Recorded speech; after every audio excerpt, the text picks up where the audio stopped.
नागरिक उड्डयन प्राधिकरणलाई सेवा प्रदायक र नियामक निकायमा छुट्याउने विषय सार्वजनिक वृत्तमा आउने बित्तिकै प्राय युरोपियन युनियनले लगाएको प्रतिबन्ध चाहिँ बढी केन्द्रमा हुने गर्छ।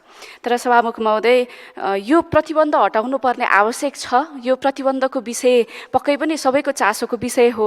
यो ऐन पारित भइसके पछाडि, यो कानुन निर्माण भएपछि यो प्रतिबन्धलाई हटाउनको लागि अझ बल पनि पुग्ला। तर सबैभन्दा महत्त्वपूर्ण विषय, योभन्दा पनि अझ महत्त्वपूर्ण विषय चाहिँ नेपाली नागरिकहरूको यात्रा गर्दा सुरक्षित महसुस गर्ने विषय हो।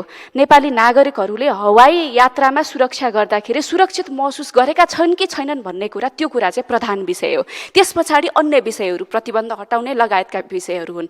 अहिले नेपालका आम नागरिकहरूले हवाई सुरक्षाका विषयमा निकै चासो दिइराखेका छन्। हवाई यात्रा गर्दाखेरि जहिले पनि एकदमै भगवानसँग पहिला प्रार्थना गरेर अनि यात्रा गर्नुपर्ने जस्तो किसिमको परिस्थिति सिर्जना भएको छ। यो परिस्थितिलाई हल गर्नको लागि पनि, एउटा सहजता प्रदान गर्नको लागि पनि यो नागरिक उड्डयन प्राधिकरणलाई सेवा प्रदायक र नियामक निकायमा छुट्याउने विधेयक जुन आएको छ, यो स्वागत योग्य छ। त्यसकारणले म यो संसदमा के कुरा अझ जोड दिएर राख्न चाहन्छु भने, युरोपियन युनियनको कालो सूचीभन्दा माथि नेपाली नागरिक र आम हवाई यात्रा गर्ने नागरिकहरूको, यात्रुहरूको सुरक्षाको खातिर चाहिँ यो विधेयक आउन आवश्यक छ।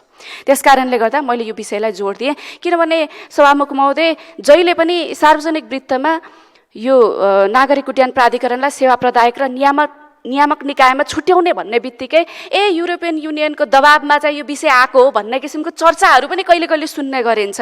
अनि मैले यो विषयलाई अझ गहिरिएर हेरेँ। यो विषय साँच्चीकै बाहिरबाट आयातित विषय हो कि हाम्रै संसदमा उठेको विषय हो कि राज्यकै अवधारणा हो कि के हो भनेर मैले अलिकति गहिरिएर यसलाई चाहिँ अध्ययन गर्ने प्रयत्न गरेँ। यो विधेयकको सुरुमा सैद्धान्तिक अवधारणामा पनि यो कुरा थोरै खुलाएको रहेछ। मलाई खुसी लाग्यो।